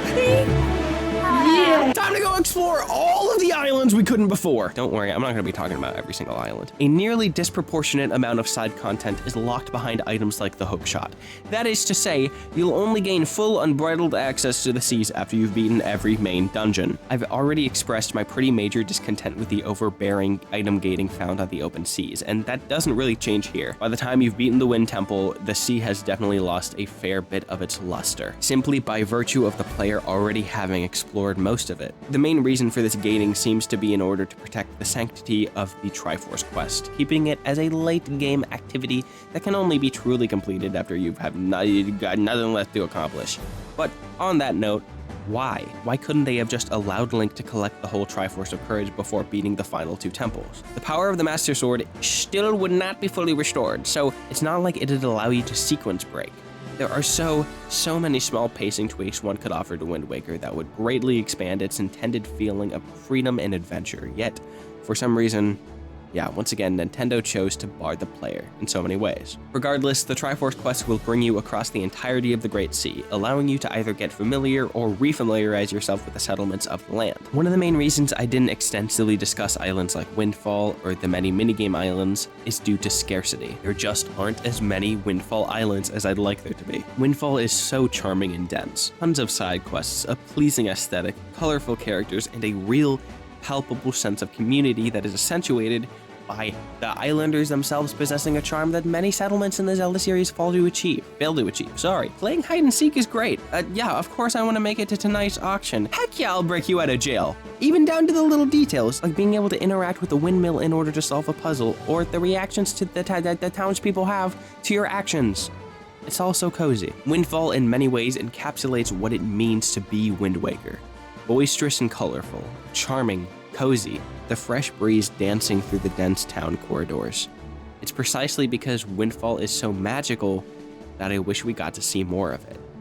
Not Windfall itself necessarily, I can only handle so many sploosh kabooms. I mean more fleshed out settlements, fully fleshed out, proper villages. Sure, Dragon Roost and Forest Haven are populated but very sparsely, and neither really possess a modicum of what it means to be a community. The only individual room on Dragon Roost Island is reserved for Komali. I wish we could have seen more of the nomadic Gorons, or more pirate ships. Oh my gosh, pirate ships. Imagine it was like Sea of Thieves, and you could see, like, they were just, instead of like a little submarines, like, it was just a bunch of moblins with their own friggin', and bokoblins with their own friggin' pirate ships, like, from Tears of the Kingdom, like, actually on the ocean, and you could, like, jump on them, and that would be so cool! Of course, we have the ever nostalgic outset, but you get my point. What we have in Windfall is so special, and I wish it extended further, and made the seas feel a little less lonely. The lack of settlements also results in a lack of substantive side quests in Wind Waker, at least side quests that are easily accessible. No, I have not collected all the Tingle statues. No, I haven't done the gallery quest. Wait, yes, I have, actually. By this point in time, as I'm, speaking right now, I've completed the GameCube version of the Nintendo Gallery. All of it was done. It took so long, but I literally did that. Guys, I'm so happy. Genuinely, if you get to this point, type Marmalade Dog in the comments. Please type Marmalade Dog just to congratulate me if that's okay. I'm so happy. Oh, I gotta pee so bad. Point being, the world being so segmented does result in what feels like, even if not literally, a lack of side quests. There are still standouts here and there. The Pictograph side quest in which you engage in glorified people watching, the Goron trading quest resulting in the magic armor which, unlike in Twilight Princess, only drains your rubies if you get hit, which is just, oh man, so good. And of course, the Korok tree segment, which I also have never finished. No, wait, no, I did. I literally did. Sorry, guys. I wrote this before I finished. It was kind of good, actually. I like it. But alas, the most important side quest in Wind Waker isn't even a side quest. The Triforce shards will lead you from underground combat gauntlets to ghost ships, to cabanas, caves, water caves, caves, water, caves, water. Okay, so the Triforce quest is obviously a point of contention, but I'm gonna admit something. I never really hated it. Granted, I have played the severely dumbed down version on Wii U. Also have done the GameCube version, which I don't really dislike that much either. So in the Wii U version, the quest is pretty unintrusive and brings you to some awesome locations like the aforementioned combat gauntlet and Cabana life, yes! Oh my gosh, oh my gosh, oh my gosh, Courtney. Oh my gosh, slide puzzles, Courtney, oh my gosh, yeah. Notice I did not mention the ghost ship. Yeah, the ghost ship stinks. Don't get me wrong, the lead up to it is excellent. I love the shipwrecked barrel cavern where you have to finagle your way to the ghost ship chart. But once you finally get it and are able to enter this foreboding, mysterious, haunting vessel that has pervaded the seas ever since the beginning of your journey, which, by the way, I love that you can just find it randomly without being able to board it. That's sick. You know, once you get inside, it's just like any other pirate ship, really. Yeah, literally, that's it. There's nothing interesting about it. This just sucks, man. I've discussed it in detail. I've harped on and on, like, incessantly about how Wind Waker had a rushed development, and now the game feels unfinished, but I don't know how else to express it. It just truly does. On my most recent playthrough, after beating every dungeon and choosing to scour the sea for treasure, attempting to find the missing heart pieces I lacked, I just kind of felt sad. In a beautiful, bold world, is there truly nothing left to offer me? I've had my fun, I've mugged all the moblins I could want, I've paid for all the tingle charts, and you know, here I am, feeling hollow, staring into the great expanse of what once was a sprawling Hyrule, promising the idea of what could be, and now what could have been has, you know, been. The sea felt empty. And it was. I had explored it all. I had found every island, done all the side quests, beat every dungeon, gotten every Triforce piece, played all the mini-games, did everything I cared to. And here I was, searching for meaningless health upgrades that I didn't need. Eventually, when replaying the GameCube version for this review, I did get all those health upgrades, and it was fun, but that was mostly motivated by the fact that the GameCube is a totally different vibe, and the retro aesthetic was pretty cool. But ultimately, this experience validated the feeling I had going into this entire essay. Before I wrote a single word, I had finally discovered for myself what it was about Wind Waker that made it, despite being so deeply, integrally flawed, one of the greatest games I've ever played. Adventure. Yeah. That's cute. I think that's a silly bit. It's cringe, but I'll keep it and I like it. I know that sounds stupid, but think about this. The Wind Waker is a game with disappointing rewards, a lackluster roster of dungeons, ranging from a lack of content to short-sighted design, cut content, bad pacing, and annoying hand-holding, dissatisfying world design, and an overall lack of cohesion. And yet, it makes you feel. Whenever I play the Wind Waker, to at least some extent, I'm swept over by emotion, an inherent happiness that comes from sailing the open seas, laying my eyes upon the most gorgeous title in the series. I'm charmed by Outset. Heck, I wish I lived there. I'm enchanted by the open sea and its nostalgic, numinous breath. I love how Link feels to control. I obsess over rolling around everywhere, smacking enemies that it's never felt more satisfying. I adore hitting up those first few islands on your way to Dragon Roost, running away from the poor old man on Windfall, playing Sploosh Kaboom, the mail sorting minigame, pondering the depths of the ocean and what remains of Hyrule. If you've played this game, you know what I mean. You know, it is possible that to express what Wind Waker captures through a description of its parts is impossible. It is more than the sum of its parts. All of its deep flaws, all of its successes, they clash and fight against each other. Philosophy is pitted against philosophy by the game itself. And yet, none of it matters. Because when I'm sailing the open sea, when I'm staring into the horizon of the new age, the idea of what could be, the adventures I know I will have, and the ones I hope arise, the islands I'll return to, and the ones I've forgotten about, this idea of adventure being a sort of serenity. That is the Wind Waker. Adventure is upheld by, yet is more than mechanics. It is more than extrinsic motivation. It's about soaking in what you're experiencing right now. You can't enjoy your duels against bokoblins atop their rafts if all you're thinking about is how worthless the rupees you earned are. It's not about the money, it's about being a pirate. It's about feeling the game and letting it speak through you. I cannot expect everyone to feel the way that I do. I too prefer when a game has more meat to complement the bone. But for Wind Waker, it achieves something far greater than being a sum of its parts. It transcends its own shortcomings. It remains the most woefully undercooked Zelda, and yet it feels full, complete in its incompleteness, and maybe through its incompleteness, we are left even more in awe of what it achieves in spite of it. The Wind Waker cares not about what came before it. In truth, it is its own game entirely, as if it was caught up in succeeding Ocarina of Time, it would not have become the Wind Waker. But even the Wind Waker understands that legacy is not so easily ignored.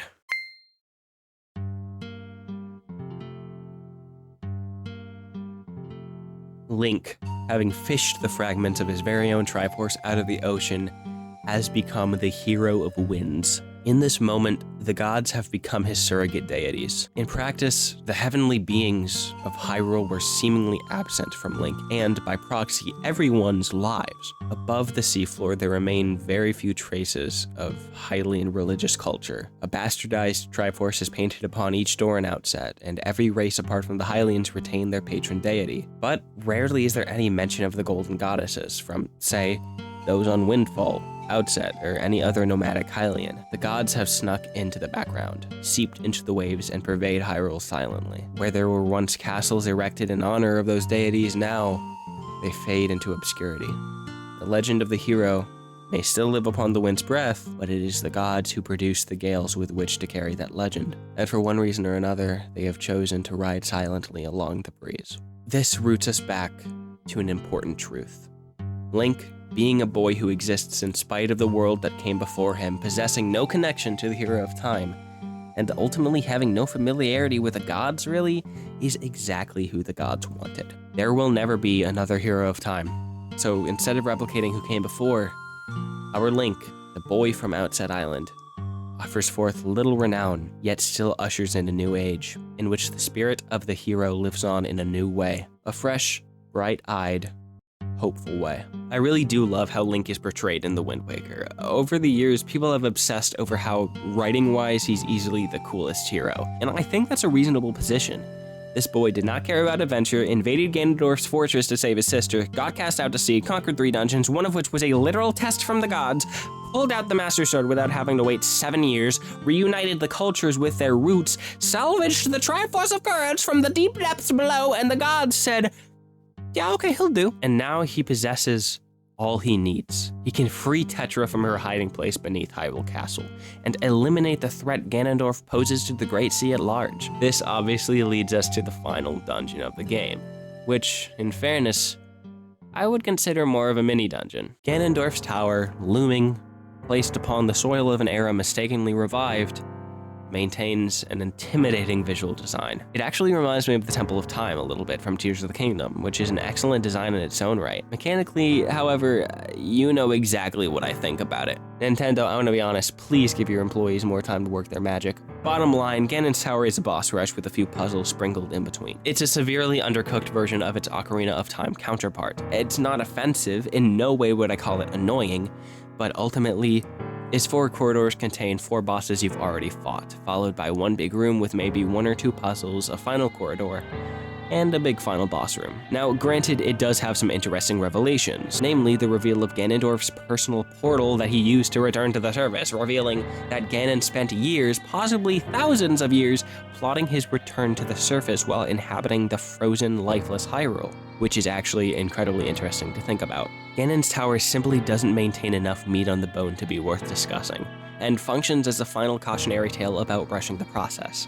It's tragic, it honestly is. We've seen the fruits of this expedited labor throughout the whole game, and it's somberly fitting that the final challenge of the game remains woefully undercooked. However, in typical Wind Waker fashion, the following segment contrasts the bane of player experience with profundity. I believe, for what it's worth, Wind Waker is likely the best shot Zelda game, cinematically speaking, at least when it comes to the encounters with the King of Evil. Zelda, having been snatched away, lies peacefully upon a bed, surrounded by water, Gerudo imagery and language embroidered upon it as transparent curtains drape her chambers in a peaceful, melancholic horror, as Ganon sits and ponders her slumber.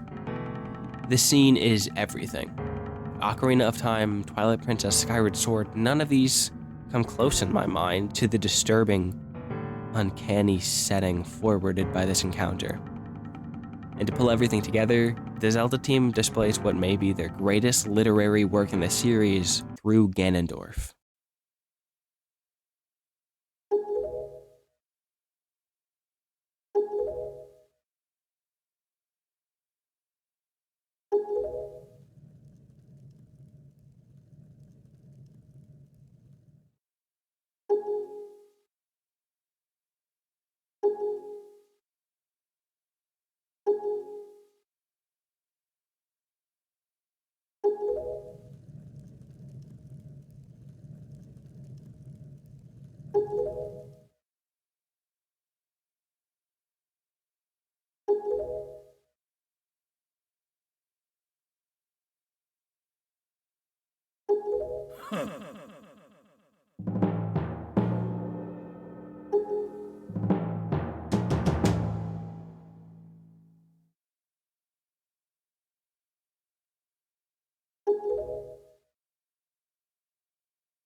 Ganondorf paints a picture of theological abandonment.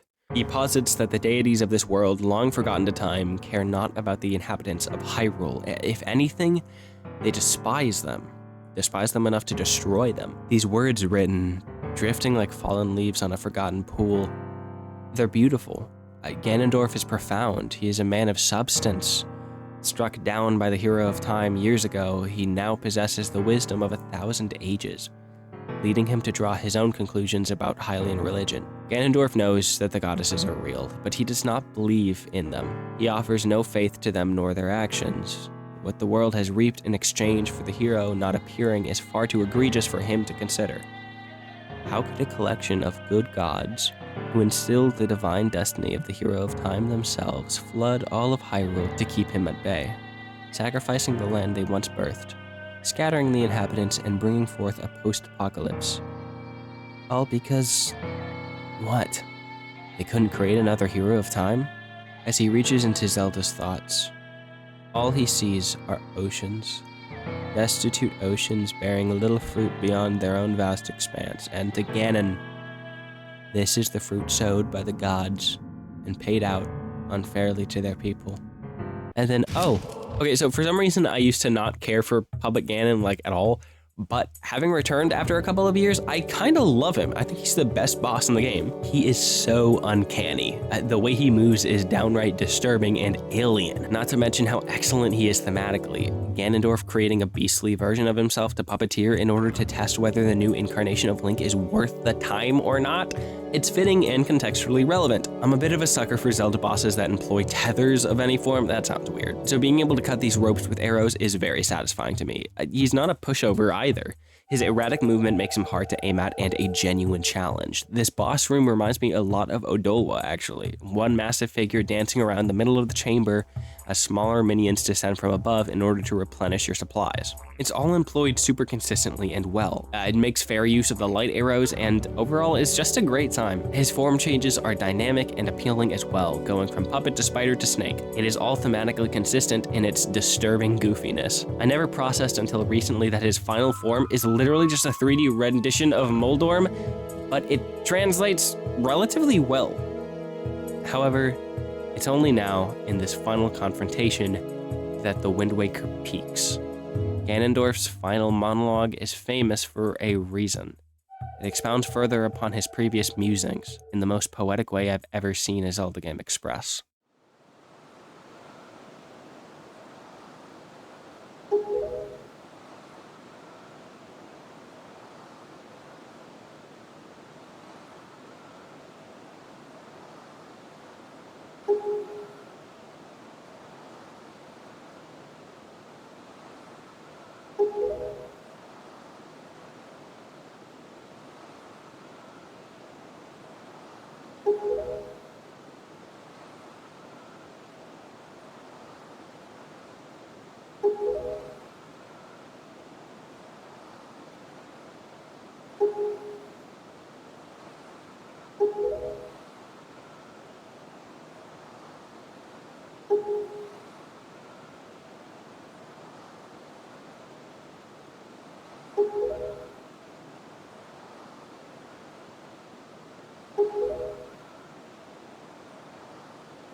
He who touches it will have anything he desires granted.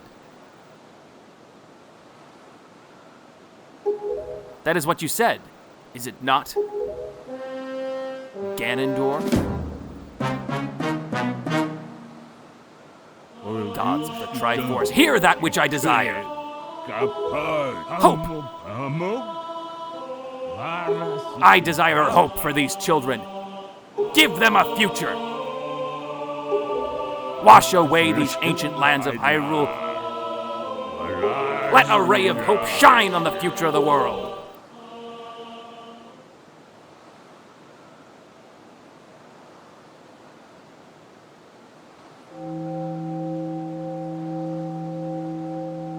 And let our destinies finally be fulfilled. Ganondorf, may you drown with Hyrule.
Ganondorf, below it all, detests the hand his people were dealt.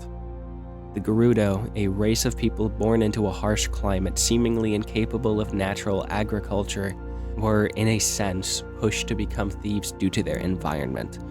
Where else would they obtain the goods to survive? Conflicts existed among Hyrule and the Gerudo, it would seem, and the grass was always greener in the land of the goddesses. Ganondorf coveted a land like Hyrule, a land where he and his people could flourish. Set apart from the hardship that the gods dealt to them, we now understand why Ganondorf feels the way he does, acts the way he does.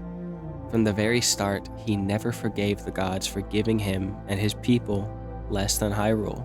This is the best writing I've ever seen in a Nintendo game, period. Ganondorf's argument is so compelling that you begin to question whether Daphnes knows more than he's letting on. There is a gap in our knowledge when it comes to international conflict in Hyrule's political history. We know Ganondorf swore fealty to the King of Hyrule in Ocarina of Time, but were they warring beforehand? Did Hyrule radicalize the Gerudo? Those in the market town seem to find the race scary and intimidating, either labeling them as thieves or tokenizing them as pretty women. Did Daphnes do enough to humanize the Gerudo? Or perhaps, in ages past, did he refuse to provide them aid? Did Ganondorf refuse the aid that was offered, choosing to go it alone and pull his nation up by their bootstraps? We simply don't know, and we can't know. The history is long and gone. All that remains is a vengeful man and a regretful king. Ultimately, I don't know who was in the right. I don't know if Daphnes marginalized the Gerudo. I don't know if Ganondorf doomed his tribe by refusing to accept help, but what the Wind Waker is attempting to communicate through this is that as a hero, all we can do is make the right choice right now.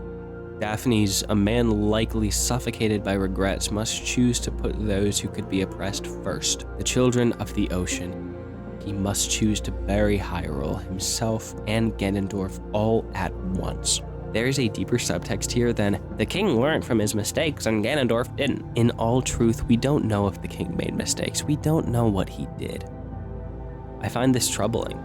It paints Daphnes in a gray moral light, but despite his past, he still chooses to put the feud behind him and Ganondorf to rest for the sake of Link, Zelda, and everyone above the ocean.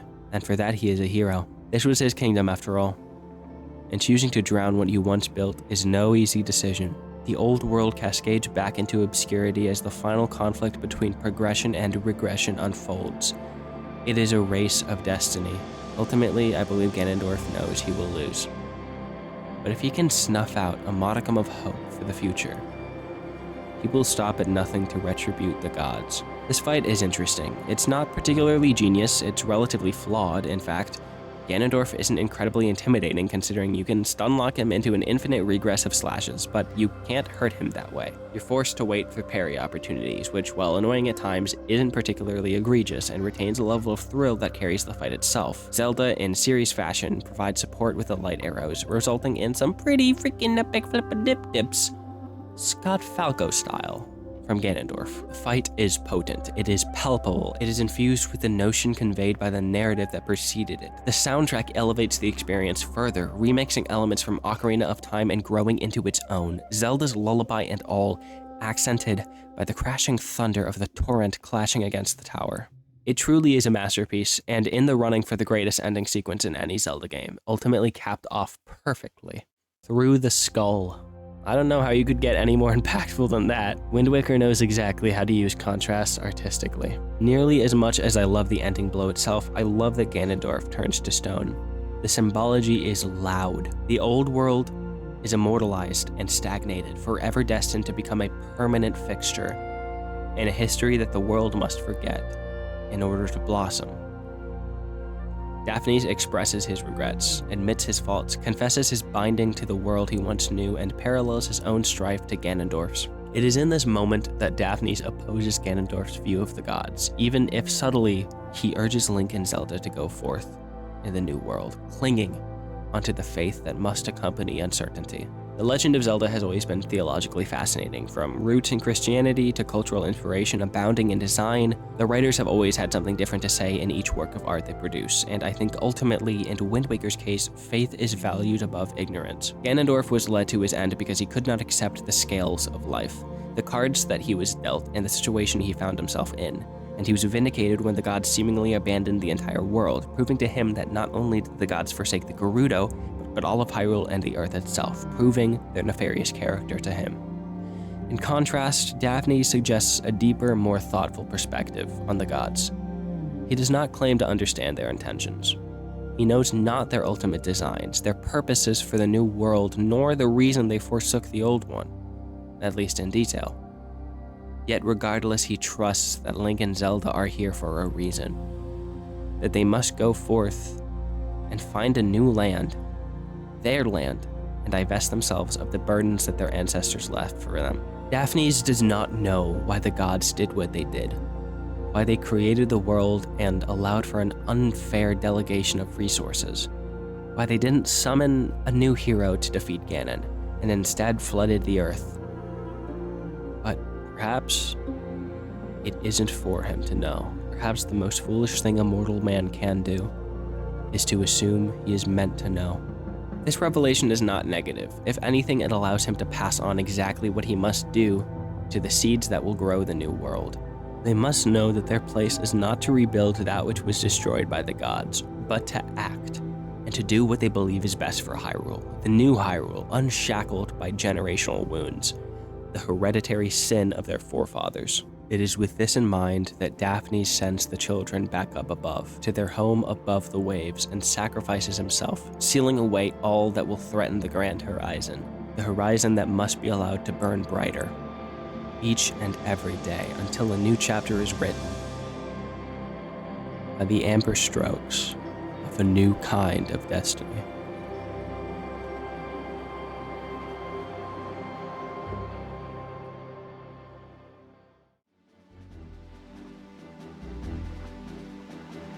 I don't believe there will ever be another game like The Wind Waker. In fact, it would be impossible. You cannot recreate the flaws of a rushed product, or at least you shouldn't, just as you can't perfectly recapture a unique vision.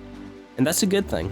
I'm glad there will never be another Wind Waker, because that's exactly the point it wants to make. Ocarina of Time to me is the greatest game ever made, and if the GameCube wanted to follow it up, it couldn't have just iterated upon it. We needed something new. Something unique and fresh, something unapologetically itself. An art with something new to say, something to prevent stagnation, and with that ambition comes missteps. It reaps clunky, odd, and strange flaws that hinder the art. But, in a sense, one can disregard these flaws completely and embrace the bigger picture. At least I can. From my 10th birthday, to replaying the game, to replaying it again, and again, all the way up to now, 8 years later, having completed it once more, The Wind Waker has never lost its charm.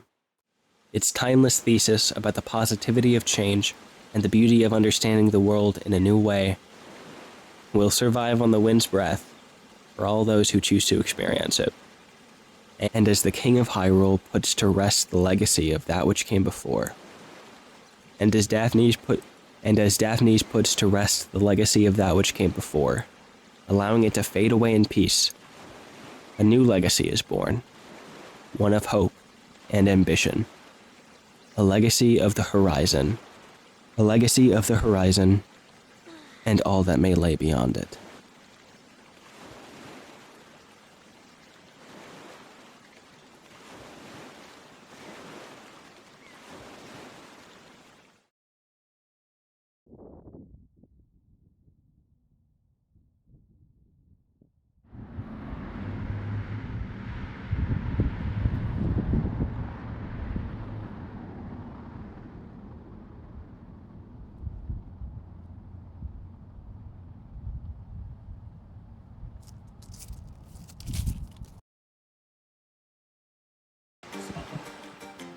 Not without some invasive surgery. Invasive engineering. Yes, sir, I would like to call Tingle. So creepy. Yeah, do you have my battery pack? Yes, I do. In my backpack. I love that pause. Dang it. Alright, let's see. Yes. It's now called him Tingle. He's coming. Is it? Do you need a cartridge? No? Tingle? Oh, I see him, look. It's Tingle. It's calling him. He's coming. It's coming to Earth. Oh. Hello, come in. Do you read me? is my dear Mr. Fairy on Dragon Roost Island. I move around and look. Oh no, is he gonna shoot me? Look at the thing below me. What? Oh, it's like that's so sick. Yeah, and that also. I'm actually more of a fan of Nintendo now because of this feature. Oh, it's his face I'm stepping on. Look. The Tingle Beam-In. Oh yeah, right. It's a Tingle Tingle Airstrike. Okay, so It's gonna fall. Oh, look. oh, I can move it. I'm moving it like this. That's so cool. What the heck? Okay. Hold on. I moved him around. Okay. Yeah, you play as Link. Yeah. Let me see what I can do to you. Okay, B does this. I can block. No, that's Leave. King Tingle. I'm coming near. Oh no. This is so cool. Wait. Stop it, no.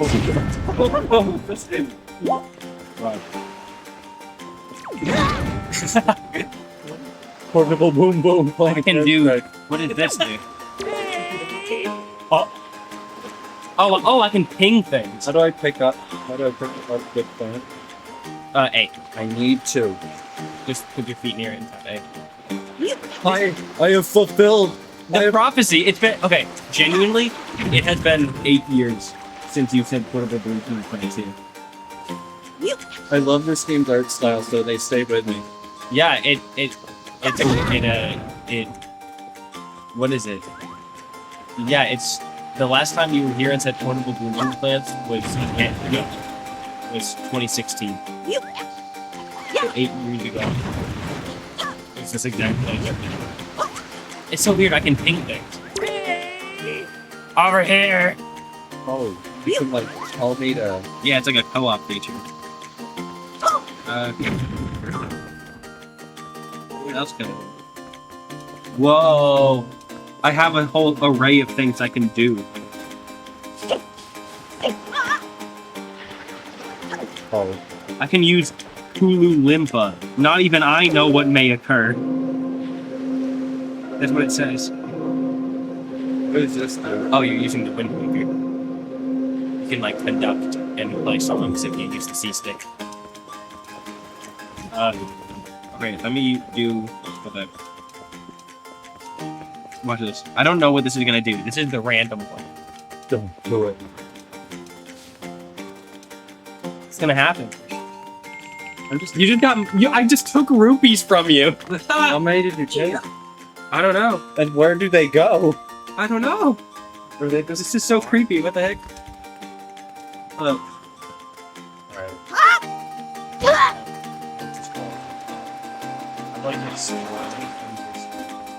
Having a brand new cut.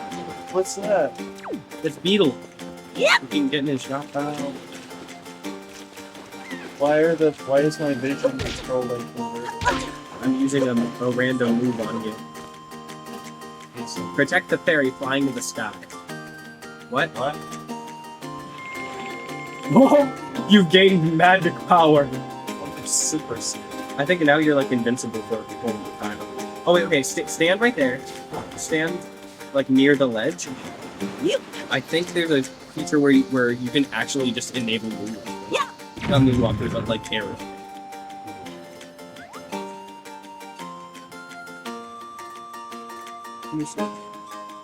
Yeah, there it is.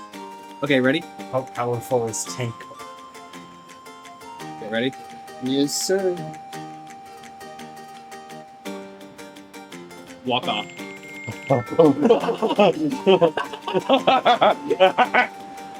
There he goes. It does it for 5 seconds. That's still fun though. You do it while I'm running. Oh yeah, maybe I can restart it.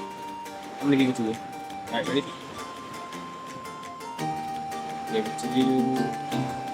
Once you later. Oh, cross moves. Oh, interesting. These are going down. Oh, okay, so that's the limit to how many times I can use something. Was your in-flight service satisfactory? Tickle Air can't wait to fly with you again. I guess that could be used to like skip certain things. Yeah. Red guidebook. How to use the Tingle Tuner book. It can tell what. Okay, so here's what's interesting. The only like way to tell what time it is in game is by like when you're on the ocean, you can pull up a map view and it gives you like like a radio. But this apparently this just tells us what time it is.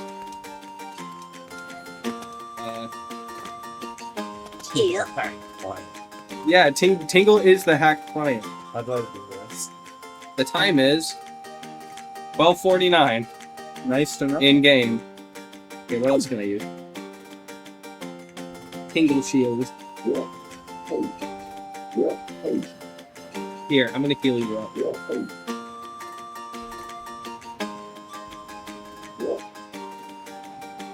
We're gonna use your hearts up there. Yes. What? Did it not work? Oh, there you go. I need to put like so many of my monies. Now it made you stronger and made your skin as soft as a little baby's. Nice. Okay. Who needs a routine? I got Tinko here for me. I'm loaded.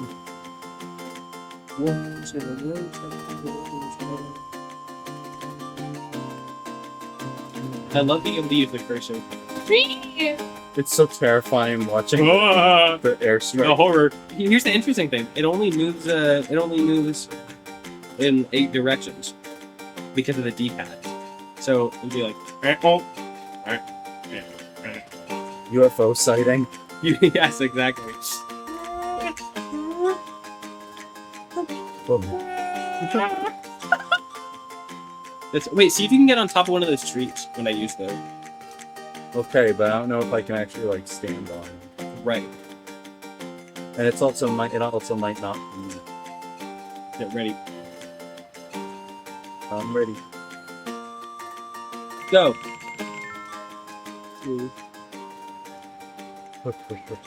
Oh, I wish you could stand on him. What's that one? They're like